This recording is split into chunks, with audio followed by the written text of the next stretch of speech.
Hello and welcome to the first episode of Keeping Water. My name's Andy and this channel is about pond keeping, although I'm by no means an expert. Depending on your experience, you may, if nothing else, learn from my mistakes. I also welcome feedback, good and bad, which will help me do a better job in looking after the fish I have and the environment that they live in. My pond is now 5 years old, although in that time it has experienced a couple of major issues, one of which causing a rebuild. So it's really only been in the last couple of years that it's had a period of stability. Ponds in Britain, where I live, tend to either be koi ponds, goldfish ponds or wildlife ponds. Mine's slightly different in that it has carp but no koi. It doesn't have goldfish but does have golden rudd. And although it often has uninvited frogs, it definitely isn't a haven for wildlife. The first two episodes will provide a history of my pond, the various issues that have befallen it and how it's got to the stage it's at now. We'll start by going back 8 years to find out what led me on the path to pond keeping. It was all started in 2012 by my son wanting a fish tank, but not for him a tropical or even a goldfish tank.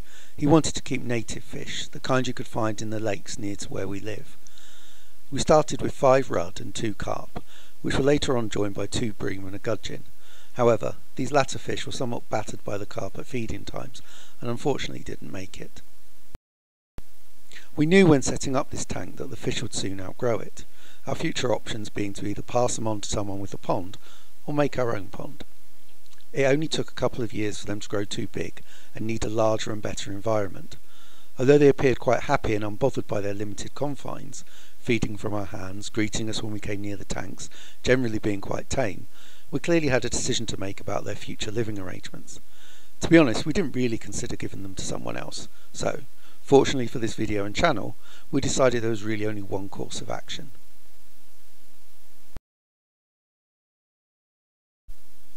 So in 2015, I began making my first pond. I started by setting out the rough shape and then digging the outline to the depth of the first level. A lot more digging completed the first level for the whole of the pond's shape.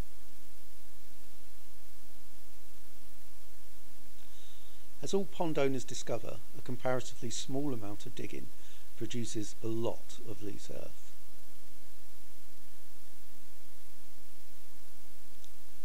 Next, onto the second level, which due to the increasing amounts of clay soil was really hard work.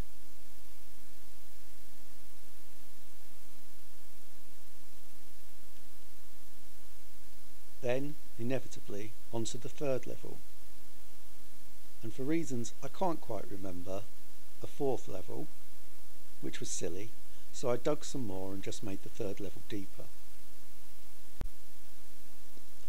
This meant even more loose earth. These 2 piles remained after I'd already filled the first skip, so a second was obviously needed. Fortunately, I was keeping some to complete a small amount of landscaping for the waterfall. With the digging finished, it wasn't finished perfectly, but more of that later, it was time for underlay and liner. With that installed, I could actually add water, which the rain helped with. Water in the pond revealed my first beginner's mistake, but again, more of that later.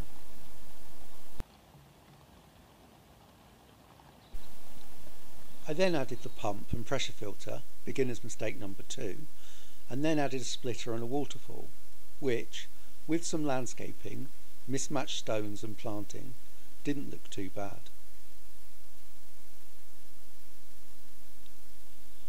The first of many marginal plants were then added, and after 2 weeks, the rudd, followed a week later by both carp.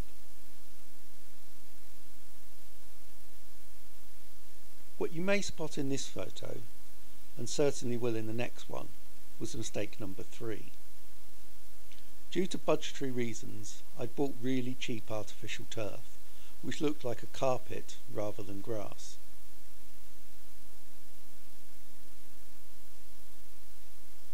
To address this, I covered most of it with wood chip and used logs to prevent too much of that from falling into the pond. I also added pebbles to the second level, for reasons I also forget now, which did little but harbour algae and make cleaning more difficult. The fish, as you can see, cared little for my pebble and artificial grass woes, and were eating and growing and loving life.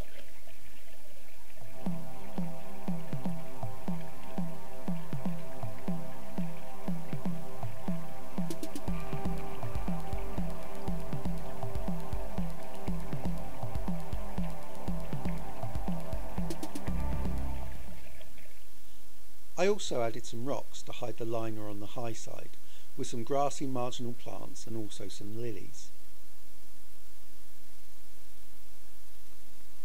The pressure filter alone was clearly not going to be enough long term, so to increase the biological filtration I added a black box filter to the system, meaning another splitter and some more pipes. Which then led to the first of 3 problems. Frogs. I really don't like frogs. I don't wish them harm, but I don't want them in my pond either. The second problem was leaves. There's a large oak tree just at the back of my garden fence, and it shares thousands of leaves with us every autumn.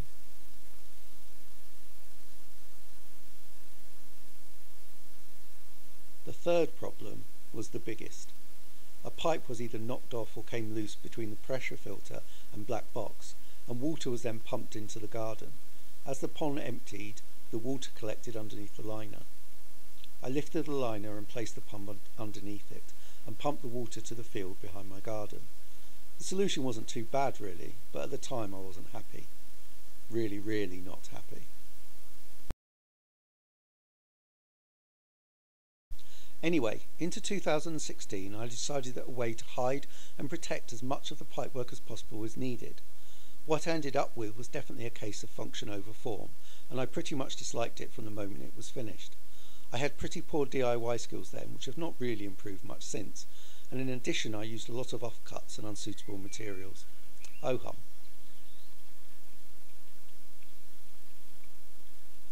As the weather warmed up, the fish picked up from last year and began feeding enthusiastically. They and the lilies continued to grow quickly. The mirrorcarp especially had totally changed its shape and colouring significantly since it was in the tank.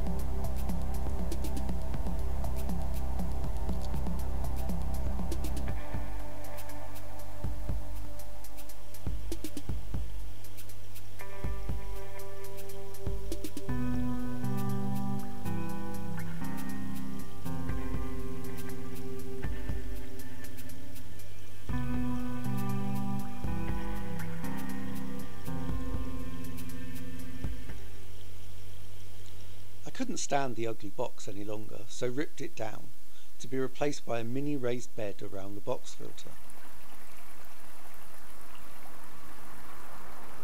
Not super practical as far as cleaning went, but it did look significantly better.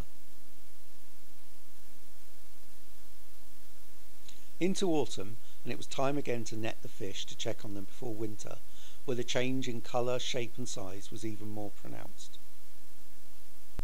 No big disasters over the winter, and I started 2017 with plans to make improvements, as much as my budget, knowledge and skills would allow.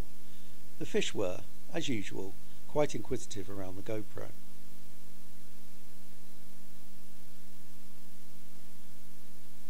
One surprise for me was the presence of fry in the pond, as I hadn't seen any of the fish spawn in 2016.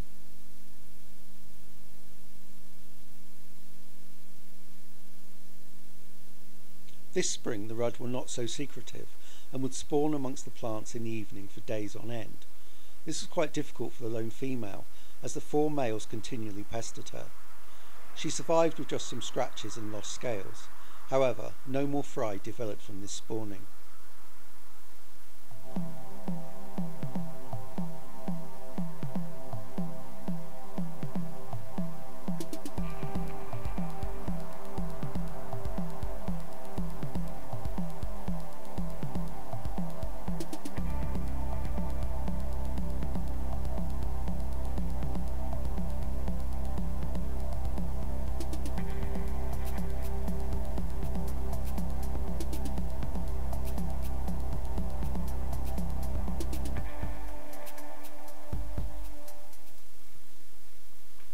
Also a little battered were the lilies, as the carp grew bigger and bigger with an appetite to match.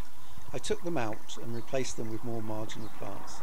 These were useful in hiding the liner, especially where it revealed the obvious non-level nature of the pond.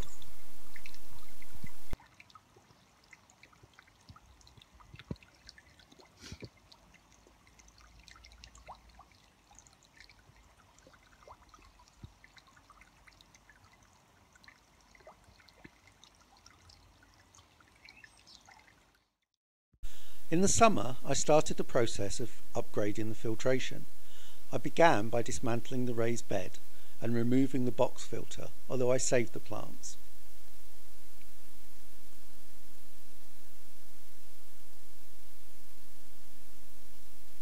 I upgraded to a multi-bay, although initially kept the pressure filter and most of the biological media in the system.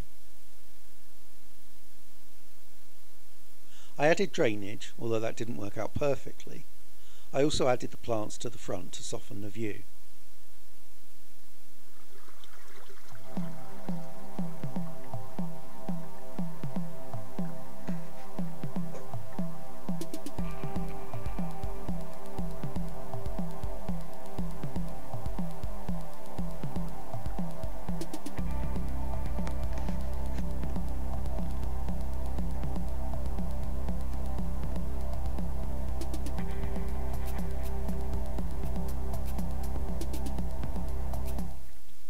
My multi-bay had a vortex, 3 brushes, K1 and Japanese matting. To begin with, I left the lovely white K1 unfluidized. I had plans to change that in the near future.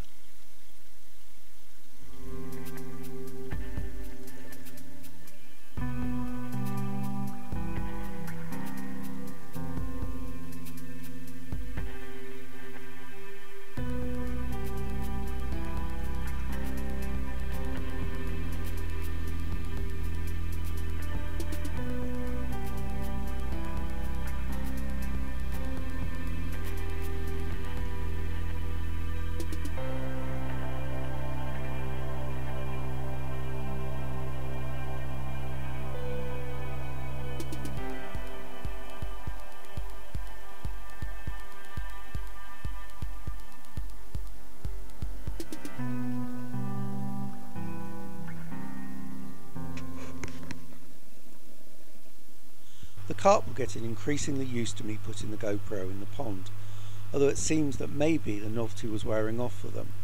That, or they were hinting that I should clean the pond.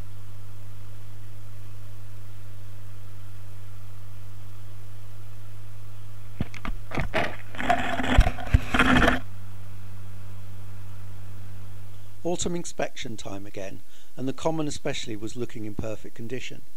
The tench, which I'd stocked in the pond last year, had put on a lot of size. The mirror was chunky as ever, now 20 inches long and 10 inches deep. With the filtration somewhat addressed, it was time to work on the next problem area, autumnal leaves. I decided to cover the pond with netting, a tricky proposition due to the marginal plants. I chose to make a frame to cover the pond. The cheapest and most resilient material to use was PVC piping and connectors.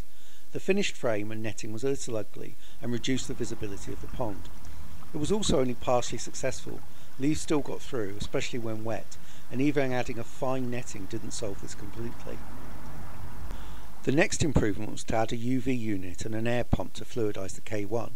I used a plastic storage box, as that was all I had, and added wooden supports to attach the UV unit to. I connected the UV before the filter as my system is pump fed. I added the new air pump to the box and added air stones that I had to hand and placed them into the K1 chamber. They sort of worked, but I plan to upgrade to an air disc anyway. That was 2017 done. I'd made a lot of improvements and was looking forward to 2018 with some confidence and excitement for how the improvements I'd made would benefit the fish. However, nature would intervene. The beast from the east would hit the UK in January 2018 and have a massive impact on my pond and its inhabitants. But that's a story I'll tell in part 2 of the history of my pond. If you've enjoyed this episode and would like to watch more and find out what happens next, please think about liking, sharing and subscribing. Thanks very much for watching, and see you next time.